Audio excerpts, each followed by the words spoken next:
Assalamualaikum warahmatullahi wabarakatuh. Alhamdulillah rabbil alamin.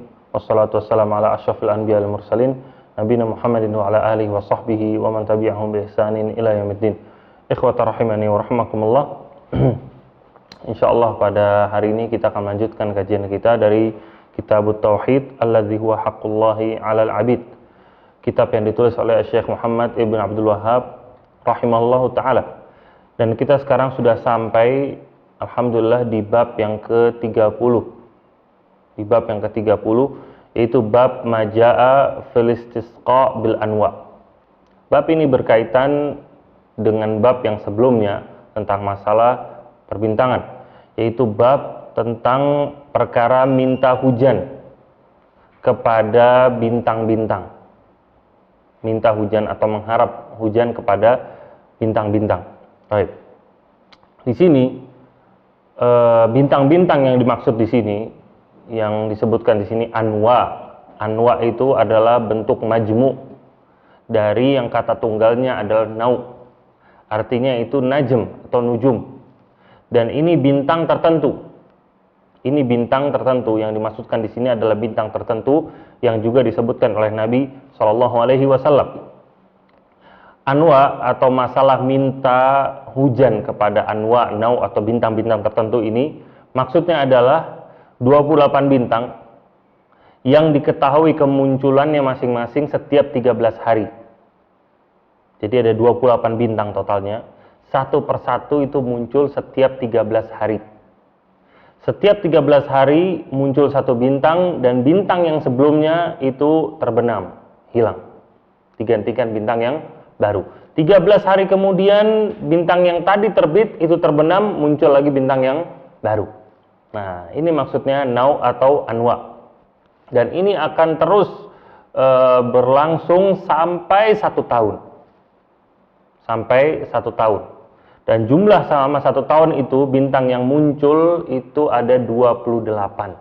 Nah, ini bintang-bintang yang dimaksudkan dalam bab ini yang nanti akan disebutkan oleh Nabi Shallallahu Alaihi Wasallam.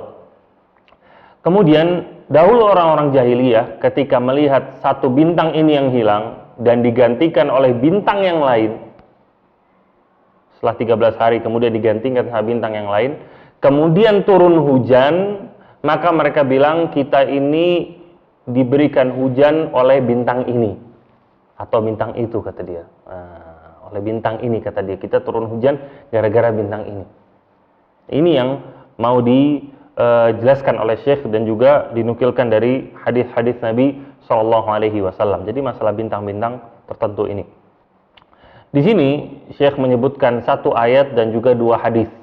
Ini bab yang singkat yang berkaitan dengan bab yang sebelumnya dan sudah dibahas secara umum. Yang pertama, firman Allah Ta'ala, wa taj'aluna rizqakum annakum tukadzibun. Firman Allah, wa taj'aluna rizqakum annakum tukadzibun. Dan kalian menjadikan rizki-rizki kalian atau rizki bagi kalian, kalian menisbatkan rizki kalian itu kepada bintang-bintang tersebut. Annakum tukadzibun. Maka kalian itu adalah orang-orang yang mendurhakai, tidak mengimani rizki dari Allah Ta'ala. Nah, di ayat ini Allah mencela perbuatan orang-orang jahiliyah yang menyandarkan rizki mereka ketika turun hujan kepada bintang-bintang tersebut. Itu ketika digantikan bintang yang baru, lalu turun hujan, mereka bilang kita diberikan hujan karena bintang ini. Kemudian di antara faedah berikutnya dari ayat ini kewajiban bersyukur kepada Allah. Allah mencela mereka ini, orang-orang musyrikin, kata Allah, annakum tukadzibun. Kalian mendurhakai. Maksudnya apa? Mendurhakai rizki Allah Ta'ala. Maka ini mewajibkan bagi kita untuk senantiasa menisbatkan rizki kita kepada Allah dan juga selalu bersyukur kepada Allah atas nikmat-nikmatnya. Selanjutnya kita masuk ke hadis. Hadis di sini, hadis yang pertama, hadis dari Abi Malik Al-Asy'ari radhiyallahu taala anhu, anna Rasulullah sallallahu alaihi wasallam qala, bahwasanya Rasulullah SAW bersabda, arba'un fi ummati min umuril jahiliyah la yatrukunahunna. Nabi bersabda bahwasanya ada 4 perkara dalam umatku yang termasuk perkara jahiliyah yang mereka tidak meninggalkannya. 4 perkara ini yang ada dalam umatku termasuk perkara jahiliyah yang tidak ditinggalkan sama mereka, yaitu tetap dikerjakan sama mereka. Nabi mengatakan yang pertama, al-fakhru bil ahsab, yaitu berbangga dengan nasab, dengan keturunan. Kemudian yang kedua, wa ta'nu fil ansab, atau mencela keturunan atau nasab. Yang ketiga, walistisqa bin nujum, minta hujan ke bintang-bintang. Yang keempat, wan niyahah 'alal mayyit, yaitu meratapi mayit. Yang keempat adalah meratapi mayit. Ada 4 perkara yang disebutkan oleh Nabi SAW ini. Yang pertama tadi saya ulangi, al-fakhru bil ahsab, berbangga dengan harta. Yang kedua adalah menghina nasab atau keturunan orang.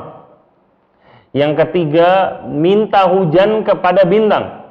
Nah, ini yang cocok dengan bab ini. Kemudian yang keempat, meratapi mayit yang meninggal. Kemudian Nabi melanjutkan di sini,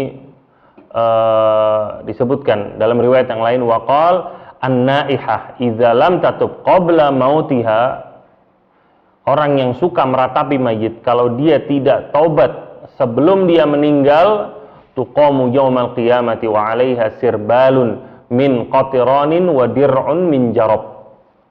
Nah, ini ancaman dari Allah Ta'ala.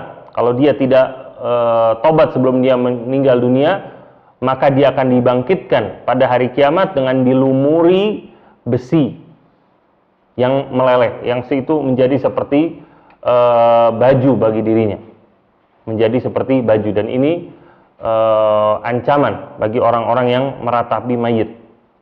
Nah, dari hadis ini, ikhwata rahimana rahimakumullah, yang pertama yang bisa kita ambil pelajaran, lenyapnya masa jahiliyah tidak serta-merta menghilangkan keseluruhan perilaku orang-orang dulu, tapi masih menyisakan sebagian yang tetap dilakukan oleh sebagian umat ini. Maksudnya apa? Nabi SAW menjelaskan bahwasanya zaman jahiliyah itu sudah berada di bawah kaki beliau, alias sudah tidak ada. Tapi ketidakadaan ini maksudnya adalah mayoritasnya, yaitu garis besarnya itu sudah tidak ada, sudah hilang. Tapi sebagian kecil itu masih ada. Sebagian kecil itu masih ada.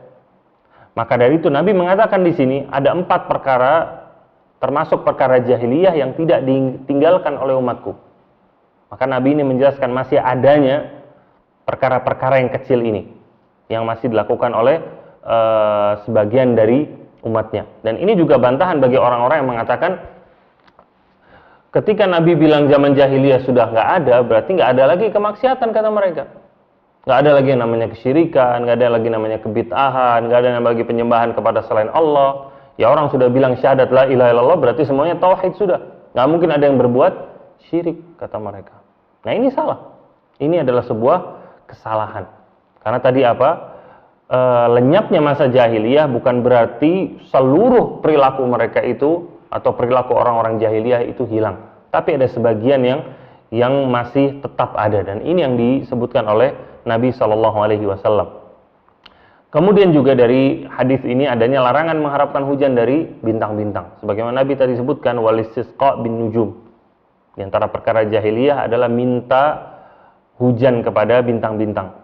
Kemudian yang ketiga, segala yang disebutkan termasuk perkara jahiliyah tujuannya adalah untuk mencelanya. Nah, adalah untuk mencelanya. Jadi Nabi cuma bukan sekedar menyebutkan begitu saja, akan tetap ada, enggak. Tapi Nabi menyebutkan bahwasanya ini adalah perkara tercela yang kalian harus tinggalkan. Nah, kemudian yang keempat, masalah larangan berbangga dengan harta. Nah, ini dilarang oleh Nabi SAW. Kenapa? Karena dalam Islam orang yang paling mulia adalah orang yang paling bertakwa. Sebagaimana Allah Ta'ala berfirman, inna akramakum indallahi atqakum. Sungguhnya yang paling mulia di antara kalian adalah yang paling bertakwa di antara kalian. Maka ketika orang-orang kafir mereka berbangga dengan harta mereka, dengan keturunan mereka, adapun orang Islam yang paling mulia di antara mereka adalah yang paling bertakwa. Maka ini memotivasi mereka untuk mengejar ketakwaan, mengejar ibadah mereka, bukan mengejar dunia. Nah, kemudian yang selanjutnya juga di sini ada larangan untuk mencela nasab orang lain. Larangan untuk mencela nasab atau orang lain. Dikatakan bahwasanya dia ini nasab dari atau keturunan orang yang hina misalkan, atau ini keturunannya nggak bagus, keturunan saya itu lebih bagus misalkan. Nah, ini nggak boleh, ini dilarang dalam Islam. Kemudian juga di sini yang ditekankan oleh Nabi SAW adalah masalah meratapi mayit. Larangan untuk meratapi mayit yang meninggal dunia. Nah, karena ini termasuk perkara dosa besar dijelaskan oleh Nabi. Bahkan beliau mengancam di sini, memberikan ancaman yang akan diberikan kepada orang-orang yang meratapi mayit.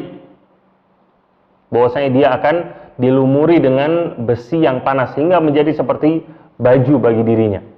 Nah, ini larangan, menunjukkan bahwasanya meratapi mayit itu termasuk dosa besar. Nah, di antaranya, nah ini yang dulu terjadi di zaman jahiliyah, yang meratapi mayit itu mereka menyewa orang untuk menangisi mayit. Jadi ketika ada mayit yang baru meninggal, mereka sewa sebuah jamaah untuk datang untuk ikut nangisin mayit tersebut.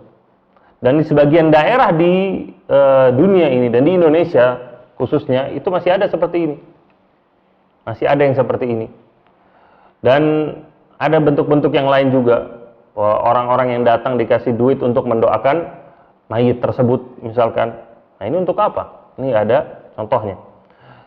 Kemudian juga Nabi menjelaskan di sini, an-naihah idza lam tatub qabla mautiha.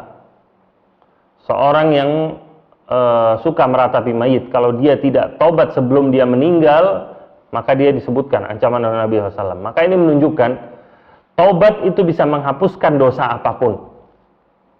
Taubat bisa menghapuskan dosa apapun. Nabi mengatakan kalau dia tidak bertobat sebelum dia meninggal, berarti kalau dia bertobat itu bisa dihapuskan. Nah, semua dosa sebesar apapun, sebanyak apapun, selama orang itu taubat sebelum meninggal dunia, maka taubatnya insya Allah akan Allah terima. Akan Allah terima. Nah, walaupun itu dosa kesyirikan, walaupun itu dosa kebid'ahan, walaupun itu dosa riba dan lain-lain, selama dia bertobat maka Allah Ta'ala akan ampuni dosa tersebut selama dia belum meninggal dunia. Nah, karena Allah Ta'ala mengatakan dalam Al-Quran, la taqnatu min rahmatillah, innallaha yaghfiru dzunuba jami'a. Janganlah kalian putus asa dari rahmat Allah. Sesungguhnya Allah mengampuni dosa semuanya. Nah, maksud dari ayat ini adalah la taqnatu, jangan kalian putus asa, yaitu di dunia ini. Jangan karena banyaknya dosa kalian membuat kalian itu tidak mau bertobat karena kalian putus asa dari rahmat Allah. Ini maksudnya. Tapi kalian bertobatlah kepada Allah, maka Allah itu mengampuni dosa semuanya. Adapun perkara hari kiamat nanti, maka semua dosa itu di bawah kehendak Allah Ta'ala. Kalau Allah inginkan, Allah ampuni. Kalau Allah tidak inginkan, maka orang tersebut akan diazab oleh Allah. Kecuali dosa syirik. Nah, jadi Ahlussunnah menghukumi sesuatu setelah mengumpulkan semua dalil. Yang dimaksudkan dari ayat ini, jangan kalian putus asa dari rahmat Allah, Allah mengampuni dosa semuanya. Maksudnya adalah di kehidupan, ketika orang tersebut masih hidup di dunia. Adapun di hari kiamat, maka kita kembali ke ayat yang lain. Allah mengatakan, innallaha la yaghfiru an yushraka bihi wa yaghfiru ma duna dzalika liman yasha. Sesungguhnya Allah Ta'ala tidak mengampuni dosa orang yang berbuat syirik kepadanya. Tapi Allah mengampuni dosa-dosa selain itu sesuai dengan yang Allah kehendaki. Nah, kemudian yang selanjutnya dari hadis ini juga menunjukkan seorang muslim bisa saja tercebur ke dalam perkara jahiliyah, tapi tidak dia kemudian dihukumi sebagai orang kafir. Nah, orang muslim bisa saja tercebur ke dalam perkara jahiliyah. Di sini Nabi SAW sebutkan. Jadi dia melakukan perkara jahiliyah bukan berarti dia langsung kafir, enggak. Nabi mengatakan di sini, idza lam tatub qabla mautiha, dia harus taubat sebelum dia meninggal dunia. Nah, kemudian kita masuk ke hadis yang kedua dari bab ini, yaitu hadis an Zaid ibn Khalid radhiyallahu taala anhu, dia berkata, "Shallalana Rasulullah sallam salat subhi bil Hudaybiyah." Rasulullah sallam menjadi imam dalam sholat subuh ketika kami sedang di Hudaybiyah, kata Zaid. Ala ithri sama'in kanat minal lail, dan kondisi saat itu baru saja turun hujan. Nah, kondisi saat itu sholat subuh itu baru aja turun hujan pas malam harinya. Falaman sorofa akbala 'alan nas. Ketika Nabi selesai sholat, kemudian Nabi menghadap ke para sahabatnya. Kemudian Nabi bersabda, "Atadruna madza qala rabbukum?" Nabi mengatakan, apakah kalian tahu apa yang dikatakan oleh Rabb kalian? Qalu Allah wa rasuluhu a'lam. Para sahabat mengatakan, Allah dan Rasul yang lebih tahu.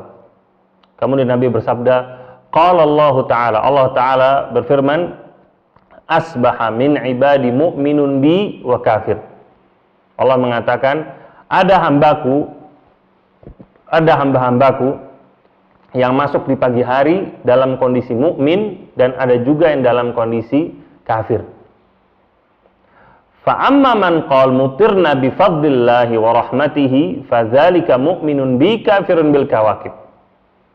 Allah mengatakan, adapun orang yang berkata kami ini diturunkan hujan karena rahmatnya Allah, karena keutamaan dari Allah Ta'ala, maka dia adalah orang mukmin dan dia adalah orang yang kafir terhadap bintang-bintang.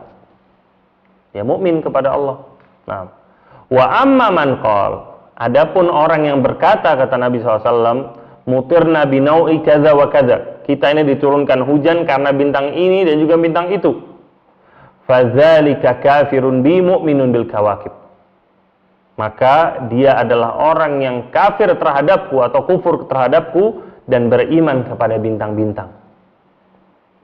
Nah, ini adalah hadis yang mulia, ikhwatar rahimani wa rahimakumullah.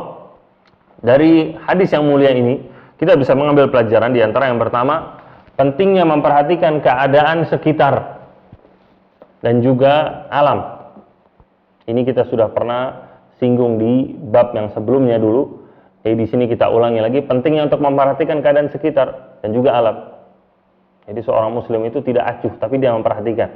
Kita lihat di sini sahabat Zaid bin Khalid, beliau mengatakan, kita waktu itu sedang sholat subuh dalam kondisi langit yang baru saja turun hujan.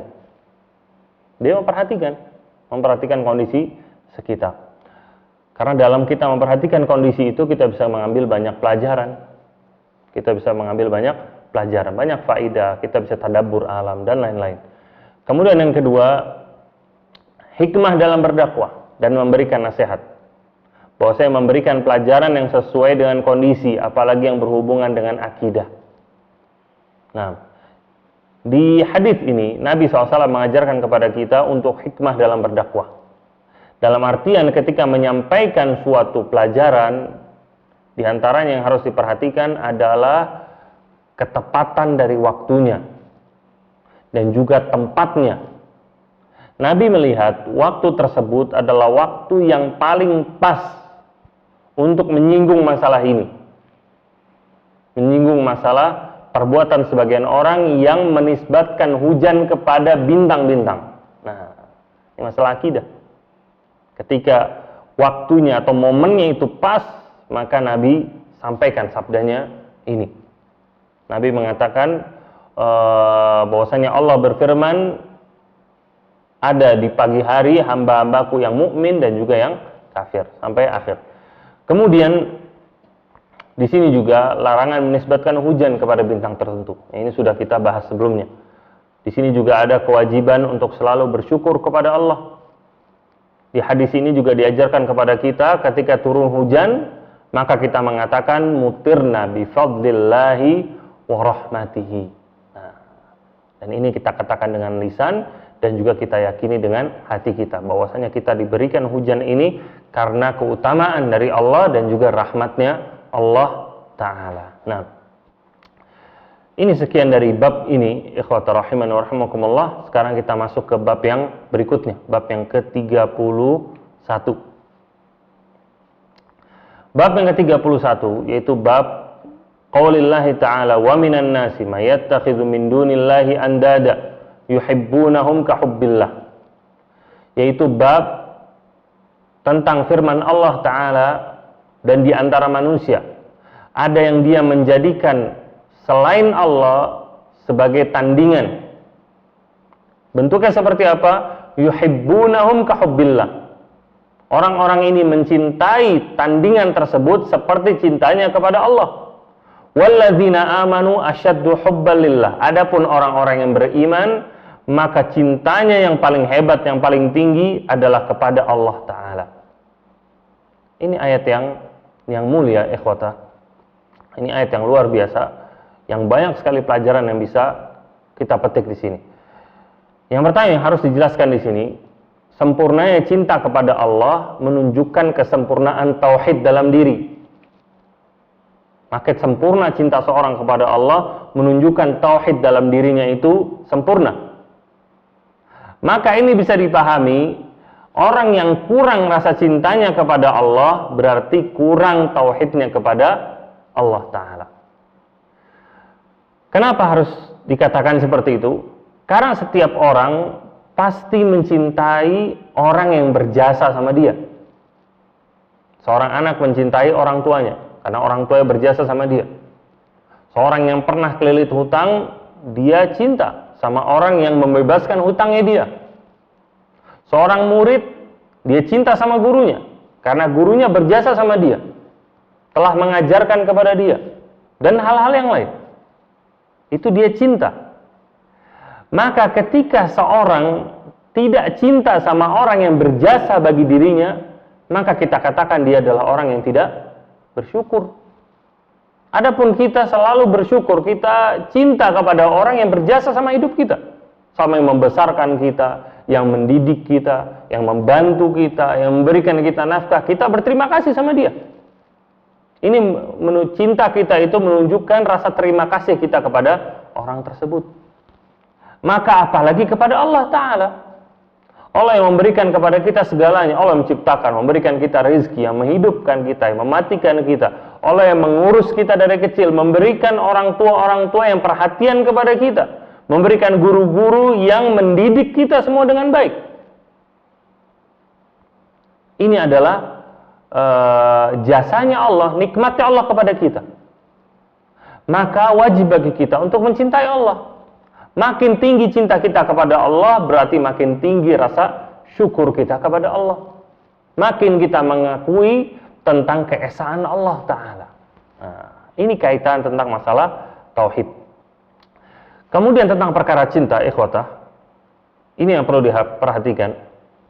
Cinta seorang manusia dalam hukum Islam itu terbagi menjadi 3 hukumnya.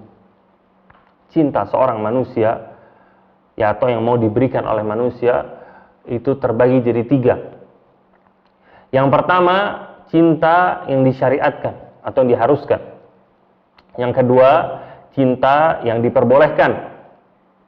Yang ketiga, cinta yang diharamkan, yang terlarang. Yang pertama, cinta yang disyariatkan. Cinta yang disyariatkan adalah cinta kepada Allah dan juga kepada Rasul-Nya. Dan juga cinta kepada orang-orang yang dicintai oleh Allah dan juga dicintai oleh Rasul-Nya. Ini cinta yang disyariatkan. Kita mencintai Allah, mencintai Rasul-Nya, dan juga kita mencintai orang-orang yang dicintai oleh Allah dan juga Rasul-Nya. Contohnya apa? Innallaha yuhibbul muttaqin. Allah mencintai orang-orang yang bertakwa. Maka kita cinta sama orang-orang yang bertakwa sama Allah. Orang-orang yang rajin beribadah, orang-orang yang menegakkan amar ma'ruf wa nahi 'anil munkar, kita cinta sama mereka. Orang-orang yang sering sedekah, kita cinta sama mereka. Kenapa? Karena Allah cinta sama mereka. Allah mengatakan innallaha yuhibbul muhsinin. Allah mencintai orang-orang yang berbuat baik atau orang-orang yang menyempurnakan agamanya. Maka kita cintai mereka.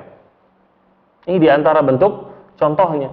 Kemudian Nabi mengatakan bahwasanya Allah itu mencintai orang-orang yang menegakkan sholat pada waktunya. Ketika Nabi ditanya ayul a'mali ahabbu ilallah, amalan apa yang paling dicintai oleh Allah?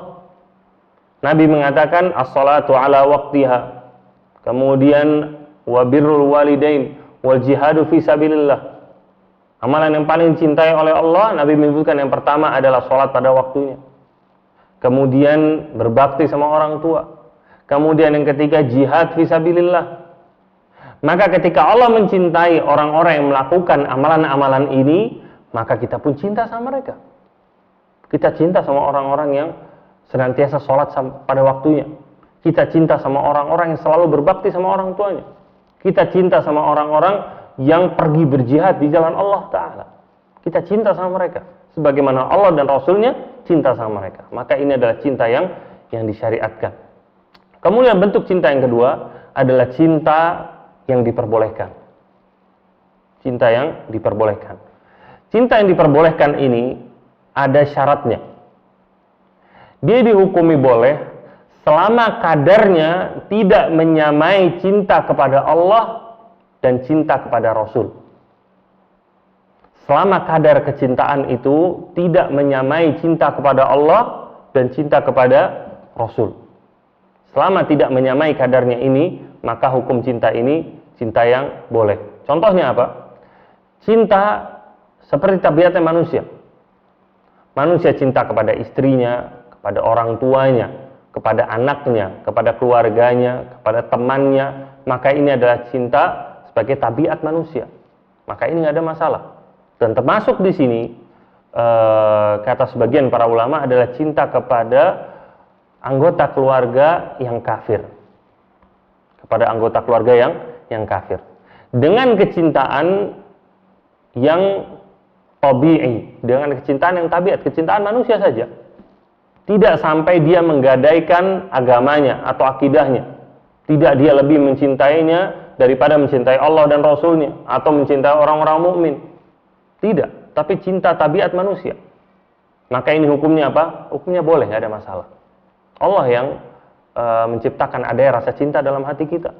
Dan terkadang ada perkara-perkara yang tidak bisa kita ingkari atau tidak bisa kita atur. Maka rasa cinta ini rasa yang normal. Setiap manusia itu memilikinya. Kemudian yang jenis ketiga, cinta yang diharamkan, cinta yang terlarang. Cinta yang terlarang ini hukumnya terbagi menjadi dua. Ada yang hukumnya haram, ada yang hukumnya syirik. Ada yang hukumnya haram, ada yang hukumnya syirik. Yang mana yang hukumnya haram? Yaitu mencintai kemaksiatan atau para pelaku kemaksiatan. Mencintai kemaksiatan atau para pelaku kemaksiatan. Dia mengatakan saya cinta minum khamr. Saya suka dengar musik. Atau saya suka sama penyanyi fulan. Saya suka sama artis fulan misalkan. Padahal dia itu pelaku maksiat. Dia itu tukang zina misalkan. Atau dia itu tukang nyanyi misalkan. Dan ini juga yang disayangkan yang dilakukan oleh sebagian pemuda dan pemudi kaum muslimin. Di zaman sekarang banyak yang mencintai artis-artis dari negara tertentu. Artis-artis Korea misalkan.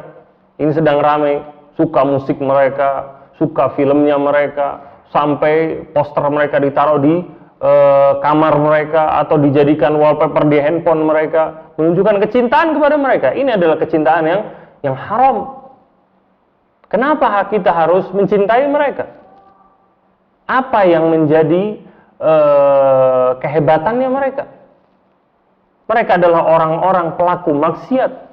Mereka bernyanyi, mereka berjoget, mereka mengumbar aurat mereka, mereka berikhtilat. Dan yang paling penting, mereka tidak mentauhidkan Allah, mereka berbuat syirik kepada Allah Ta'ala. Maka sekedar dengan kesyirikan tersebut, itu sudah cukup bisa menjadi dalil buat kita untuk membenci dia. Untuk tidak menjadikan dia sebagai idola. Nah, maka ini hal yang harus kita perhatikan. Ini hukumnya haram. Kemudian ada mencintai yang terlarang yang hukumnya syirik. Apa yang hukumnya syirik? Yaitu mencintai sesuatu seperti mencintai Allah Ta'ala. Mencintai sesuatu seperti mencintai Allah Ta'ala. Maka ini hukumnya syirik.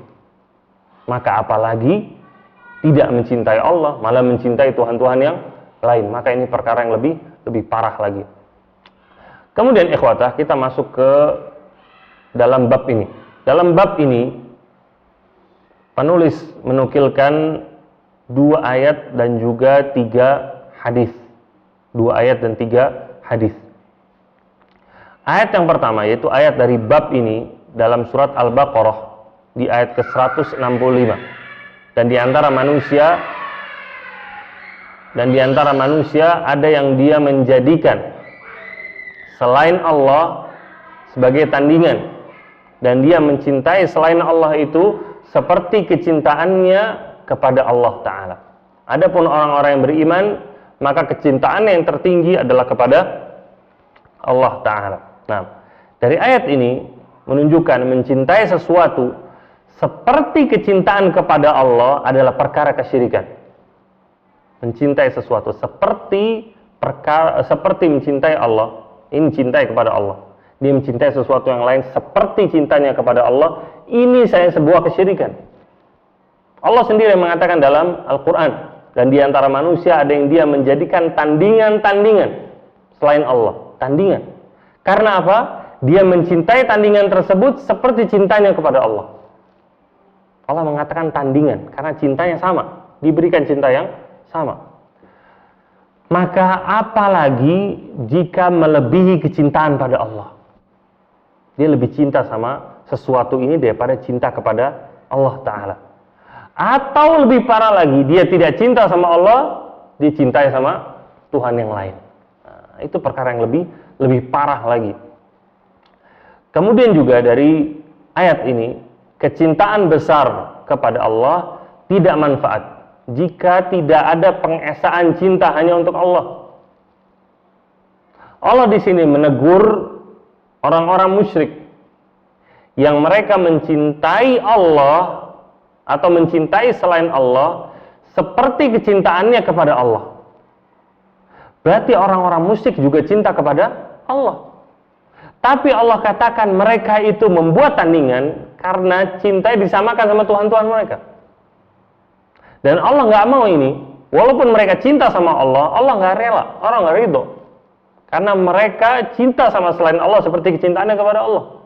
Allah ingin hanya seorang itu menjadikan kecintaan yang tertinggi cuma untuk Allah Ta'ala saja, nggak kepada yang lain.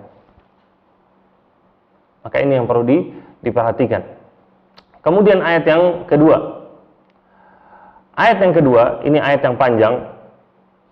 Ayat dari surat At-Taubah di ayat yang ke-24. Allah Ta'ala berfirman, "Qul in kana aba'ukum wa abna'ukum wa ikhwanukum wa azwajukum wa ashiratukum wa amwalun iqtaraftumuha wa tijaratun takhshawna kasadaha wa masakinu tardawnaha ahabba ilaikum minallahi wa rasulihi wa jihadin fi sabilillah fatarabbasu hatta ya'tiyallahu bi amrih wallahu la yahdil qaumal fasiqin." Di sini diperhatikan ikhwata, Allah Ta'ala firman, katakanlah, kalau bapak kalian, anak kalian, saudara kalian, istri kalian, keluarga kalian, harta yang kalian dapatkan, dan juga perdagangan yang kalian miliki, dan juga rumah-rumah yang kalian cintai, lebih kalian cintai semua itu daripada Allah dan Rasulnya, dan juga jihad di jalan Allah, fatarabbasu, kata Allah, maka tunggulah sampai Allah mendatangkan perkaranya, yaitu mendatangkan azabnya. Wallahu la yahdil qaumal fasiqin. Sesungguhnya Allah tidak memberikan hidayah kepada kaum yang fasik, kata Allah. Allah menyebutkan di situ 7 perkara. Kalau kecintaan kalian kepada bapak kalian, anak kalian, saudara, istri, keluarga, harta, perdagangan, dan juga rumah, 8 disebutkan oleh Allah Ta'ala ini. Ternyata kecintaan kalian kepada benda-benda ini, kepada makhluk-makhluk ini lebih besar daripada kecintaan kalian kepada Allah dan Rasulnya dan juga kepada jihad. Maka tunggulah perkara atau urusan dari Allah, yaitu azabnya Allah Ta'ala. Maka dari ayat yang mulia ini ikhwata, ancaman bagi yang lebih memilih kecintaan pada 8 hal ini daripada kecintaan pada Allah dan Rasulnya. Sini ancaman. Kemudian lanjut kepada yang kedua, adanya ancaman bagi yang menyelisihi menunjukkan wajibnya perkara ini, yaitu wajibnya cinta kepada Allah dan Rasulnya, yaitu wajibnya menjadikan cinta kepada Allah dan Rasulnya di atas kecintaan kepada 8 hal ini. Nah, itu perkara yang wajib. Kenapa dikatakan wajib? Karena adanya ancaman di sini. Karena adanya ancaman bagi orang yang tidak mau taat atau tidak mau menjadikan cinta kepada Allah dan Rasulnya lebih tinggi daripada semua hal ini. Kemudian yang ketiga, di sini ada keutamaan dari jihad. Ada keutamaan dari jihad. Karena di sini Allah Ta'ala menyebutkan secara khusus Allah, Rasulnya, dan juga jihad di jalan Allah Ta'ala. Nah, secara khusus Allah Ta'ala sebutkan, menunjukkan keutamaan dari jihad tersebut. Karena dalam jihad dibutuhkan pengorbanan. Mengorbankan keluarga, mengorbankan harta, mengorbankan jiwa. Nah, ketika orang berjihad, maka semua ini harus ditinggalkan. Harus ditinggalkan. Jangan orang meninggalkan jihad karena keluarganya. Jangan orang meninggalkan jihad karena hartanya. Jangan orang meninggalkan jihad karena istri dan anak-anaknya. Inilah yang mau Allah Ta'ala tekankan dalam masalah ini. Kemudian hadis yang kedua, atau hadis yang pertama. Hadis yang pertama yang disebutkan oleh Syekh di sini, An Anas, dari sahabat Anas bin Malik radhiyallahu taala anhu, bahwasanya Rasulullah SAW bersabda, la yu'minu ahadukum hatta akuna ahabba ilaihi min waladihi wa walidihi wan nasi ajma'in. Rasulullah SAW bersabda, tidak beriman salah seorang dari kalian sampai kalian menjadikan diriku lebih kalian cintai daripada cintanya kalian kepada anak kalian, atau kepada ayah kalian, atau kepada manusia semuanya. Di sini Nabi SAW menjelaskan, untuk menjadikan kecintaan tertinggi kita setelah Allah adalah kepada beliau Shallallahu Alaihi Wasallam. Maka ini adalah sebuah kewajiban. Bahkan Rasulullah SAW menyebutkan di sini dengan kata la yu'minu ahadukum, tidak beriman salah seorang di antara kalian. Nah, di sini kita fahami wajibnya mendahulukan kecintaan pada Nabi dari kecintaan pada makhluk-makhluk yang lain. Entah itu kepada anak, atau kepada orang tua, atau kepada orang lain semuanya. Kemudian yang kedua, maksudnya tidak beriman salah seorang di antara kalian adalah kesempurnaan iman, bukan sahnya iman. Bukan sahnya iman, tapi kesempurnaan iman. Maksudnya apa? Yaitu seorang berdosa, bukan berarti seorang batal keimanannya kalau melakukan dosa ini. Nah, seperti yang terjadi kepada Umar, sahabat Umar bin Khattab radhiyallahu taala anhu. Umar pada suatu kesempatan dia mengatakan, wahai Rasulullah, sungguhnya aku lebih mencintaimu daripada semuanya kecuali kepada diriku sendiri. Nah, kemudian Rasulullah mengatakan, tidak wahai Umar, bahkan walaupun kepada dirimu sendiri. Walaupun kepada dirimu sendiri. Dan di sini kita perhatikan, Nabi SAW tidak menyatakan bahwasanya Umar itu kufur karena tidak menjadikan cinta kepada Nabi itu yang paling atas. Tidak memerintahkan Umar untuk mengulangi 2 kalimat syahadat. Tapi Nabi menjelaskan, tidak wahai Umar, yang kamu yakini itu salah. Tapi jadikanlah cinta kepadaku itu lebih tinggi bahkan daripada cinta kepada dirimu sendiri. Nah, kemudian di sini juga di hadis ini ada perintah untuk membuktikan keimanan. Membuktikan keimanan. Karena yang dimaksudkan adalah seorang mencintai Nabi SAW daripada mencintai yang lain, maksudnya adalah membuktikan cintanya. Dia mau mengorbankan yang lain demi Nabi SAW. Bukan sekedar dari hatinya kemudian tidak ditampakkan sama dia. Kemudian yang selanjutnya, hadis yang kedua. Hadis yang kedua, Nabi SAW bersabda, salasun man kunna fihi wajada bihinna halawatal iman. Nabi mengatakan, ada 3 perkara yang jika seorang memilikinya maka dia akan mendapatkan manisnya rasa iman. Ada 3 perkara kata Nabi. Yang pertama, an yakunallahu wa rasuluhu ahabba ilaihi mimma siwahuma. Itu orang tersebut menjadikan cintanya kepada Allah dan juga kepada Rasulnya lebih tinggi daripada kecintaan pada yang lain. Ini yang pertama. Kemudian yang kedua, wa an yuhibbal mar'a la yuhibbuhu illa lillah. Dia tidak mencintai seseorang kecuali karena Allah Ta'ala cintanya. Kemudian yang ketiga, wa an yakraha an ya'uda fil kufri ba'da idh anqadhahu Allahu minhu kama yakrahu an yuqdhafa finnar. Itu yang ketiga adalah orang tersebut membenci untuk kembali ke kufuran setelah diselamatkan oleh Allah Ta'ala dari kekufuran tersebut, sebagaimana bencinya untuk dilemparkan ke dalam api. Itu seorang benci sekali untuk kembali ke kekufuran sebagaimana dia benci untuk dilemparkan ke api. Dia benci, dia nggak suka sama sekali. Dia benci. Nah, ini 3 hal ini. 3 hal ini kata Nabi, kalau seorang memiliki 3-tiganya, maka dia pasti akan mendapatkan halawatul iman. Itu manisnya rasa iman ini. Senangnya, gembiranya dia dengan keimanan tersebut. Dari hadis ini ikhwata, menunjukkan keutamaan mendahulukan cinta pada Allah dan Rasulnya dari yang lain. Karena dengannya didapatkan manisnya iman.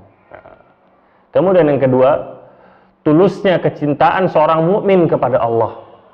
Seorang mukmin cintanya tulus kepada Allah, menjadikan cintanya kepada Allah cinta yang paling tinggi. Kemudian cinta kepada Nabi Muhammad SAW, dan juga dia mencintai orang-orang yang dicintai oleh Allah dan juga Rasulnya. Dalam artian dia tidak mencintai seseorang atau makhluk lain kecuali karena Allah mencintai mereka. Inilah hakikat cinta karena Allah. Ini arti dari uhibbuka fillah. Nah, banyak orang nggak ngerti tentang arti uhibbuka fillah. Aku mencintaimu karena Allah. Dia mengatakan uhibbuka fillah, uhibbuka fillah. Bahkan saya pernah mendengar seorang itu bilang ke seorang artis kafir, dia bilang, wahai fulan, kata dia, ana uhibbuka fillah. Padahal itu cuma foto. Dia bilang ana uhibbuka fillah. Ini orang kafir musyrik. Ini menunjukkan gagal pahamnya dia sama arti dari cinta karena Allah. Maksud dari cinta karena Allah adalah dia mencintai sesuatu karena Allah cinta sama dia. Dan begitu juga benci karena Allah. Benci karena Allah maksudnya adalah dia benci sama sesuatu karena Allah benci sama sesuatu tersebut. Allah benci sama kekufuran, maka kita benci sama kekufuran. Kita benci sama maksiat, kita benci sama zina. Kenapa? Karena Allah benci sama zina. Kita benci sama orang yang makan riba. Kenapa? Karena Allah benci yang pemakan riba. Ketika dia bertobat, ketika dia sudah kembali kepada jalan yang benar, Allah cinta sama orang-orang yang tobat, maka kita cinta lagi sama dia. Kenapa? Karena Allah cinta sama dia. Ini maksud dari cinta karena Allah, benci karena Allah Ta'ala. Bukan sekadar perkataan. Kemudian dari hadis ini juga dijelaskan kewajiban untuk membenci kekufuran dan juga pelakunya. Nah, membenci kekufuran dan juga pelakunya. Seorang mau mendapatkan manisnya iman, dia benci untuk kembali kepada kekufuran, sebagaimana dia benci untuk dilemparkan ke dalam kekufuran tersebut. Dia benci pada kekufuran. Jadi ini orang mukmin, bukan dia malah cinta sama kekufuran, apalagi dia memberikan selamat pada kufuran yang dirayakan. Nah, ini perkara yang menyimpang. Kemudian yang selanjutnya, ikhwata rahimani wa rahimakumullah. Yang terakhir, hadis yang ketiga. Hadis yang ketiga, an Ibnu Abbas radhiyallahu taala anhuma, dari Ibnu Abbas radhiyallahu taala anhuma, beliau berkata, "Man ahabba fillah wa abghadha fillah." Barang siapa yang cinta karena Allah, benci karena Allah, wa wala fillah wa ada fillah. Kemudian orang tersebut juga setia karena Allah. Kemudian orang tersebut memusuhi orang itu pun karena Allah Ta'ala. Fa innama tunalu walayatullahi bidzalik. Kalau orang sudah memiliki hal-hal tersebut, maka dengan itu dia bisa mendapatkan pertolongan dan kecintaan dari Allah Ta'ala. walan yajida 'abdun ta'mal iman wa in kathrat salatuhu wa shaumuhu hatta yakuna kadzalik. Dan seorang hamba nggak bakal bisa mendapatkan manisnya keimanan walaupun dengan banyaknya sholat, dengan banyaknya puasa, sampai dia melakukan hal tersebut. Itu melakukan apa? Cinta karena Allah, benci karena Allah, setia karena Allah, memusuhi karena Allah Ta'ala. Waqad sarat, kemudian Ibnu Abbas melanjutkan, waqad sarat ammatum wa akhatin nas ala amri dunya wa dzalika la yujdi ala ahlihi syai'ah. Ibnu Abbas mengatakan waqad sarat, dan banyak sekali kebanyakan manusia percintaan di antara mereka disebabkan karena perkara dunia. Wa dzalika la yujdi ala ahlihi syai'ah, dan itu tidak membawa keberuntungan sedikit pun bagi orang tersebut. Kecintaan karena dunia. Hadis ini adalah hadis yang luar biasa, atau asar yang luar biasa yang disebutkan oleh Ibnu Abbas radhiyallahu taala anhuma. Ibnu Abbas ini menyebutkan di antara sebab atau cara untuk mendapatkan cinta dan pertolongan Allah Ta'ala. Bagaimana Anas sering sebutkan, dan ini juga yang disebutkan oleh para ulama, perkara yang terpenting bukan masalah mencintai, tapi adalah perkara untuk dicintai. Mencintai itu perkara yang kita lihat lebih mudah daripada untuk mendapatkan cinta. Mendapatkan cinta perkara yang lain. Mencintai itu urusan kita, dicintai itu urusan orang lain. Kita lihat banyak orang yang mau melamar ditolak. Dia udah cinta mau melamar, tapi ditolak. Kita lihat sedihnya dia karena nggak mendapatkan cintanya kembali. Nah, begitu juga kepada Allah dan Rasulnya. Seorang bisa mencintai Allah, bisa mencintai Rasulnya, tapi apakah ada jaminan bahwasanya dia pasti dicintai balik oleh Allah dan Rasulnya? Belum tentu. Makanya seorang muslim hendaknya memperhatikan hal ini. Memperhatikan bagaimana dia bisa mendapatkan cinta dari Allah dan cinta dari Rasulnya. Dia memperhatikan mana hal-hal yang dicintai oleh Allah, yang Allah cinta kepadanya, Allah suka kalau kita melakukannya, maka kita kejar itu. Nah, di sini di antara Ibnu Abbas menyebutkan hendaklah seorang itu cinta karena Allah, benci karena Allah, setia kepada sesuatu karena Allah Ta'ala, memusuhi sesuatu itu pun karena Allah Ta'ala. Dalam artian apa? Tadi cinta kepada Allah dan benci kepada Allah atau karena Allah itu sudah dijelaskan. Setia karena Allah, itu seorang sama kawan-kawannya, sama teman-temannya. Dia nggak mau bergabung di situ, dia nggak mau loyal di situ, kecuali karena mereka itu orang-orang yang baik. Mereka itu ahlu ta'ah, suka beribadah, selalu menegakkan amrul ma'ruf wa nahyil munkar. Maka dia cinta di situ, dia berloyal ke situ sama teman-temannya. Apapun yang dibutuhkan sama teman-temannya dibantu sama dia. Kenapa? Karena teman-temannya itu dicintai oleh Allah. Membantu orang tersebut untuk mendekatkan diri kepada Allah Ta'ala. Dan begitu juga tentang masalah permusuhan karena Allah. Dia nggak mau berteman dengan siapapun kecuali mereka harus dicintai juga oleh Allah Ta'ala. Kalau perbuatan mereka dibenci oleh Allah, dia nggak mau bergaul di situ, siapapun orangnya. Ini yang harus kita kejar. Kemudian poin yang kedua di sini yang bisa kita ambil dari hadis ini, tidak manfaatnya amalan atau tidak akan bisa didapatkan cinta Allah kecuali dengan mencintai karena Allah. Di sini Ibnu Abbas menjelaskan, tidak akan bisa seorang hamba mendapatkan manisnya keimanan walaupun dia banyak sholatnya, walaupun banyak puasanya, sampai dia mencintai dan membenci karena Allah Ta'ala. Nah, ini percuma orang sholat, orang puasa, tapi ternyata loyalnya dia bukan karena Allah.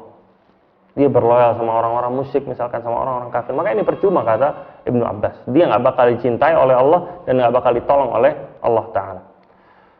Kemudian dari hadis ini juga bisa kita petik pelajaran buruknya cinta dan benci karena perkara dunia. Karena ada benefit, karena ada profit dunia, maka dia mau berteman sama orang. Kalau nggak ada keuntungan dunia, maka dia nggak mau. Maka ini sering kita dapati. Walaupun orang itu soleh sebaik apapun, dia nggak mau temenan sama orang itu. Kenapa? Miskin, nggak bisa ngasih keuntungan dunia buat dia, nggak bisa membuat dagangannya lebih laku misalkan, nggak bisa menyebarkan dagangan dia, mempromosikan dagangan dia nggak bisa, makanya dia nggak mau teman sama dia. Walaupun orangnya orang soleh, maka ini nggak boleh, nggak boleh. Maka persahabatan yang kekal, pertemanan yang kekal adalah yang dilandasi karena cinta pada Allah Ta'ala. Nah, kita cukupkan sampai di sini.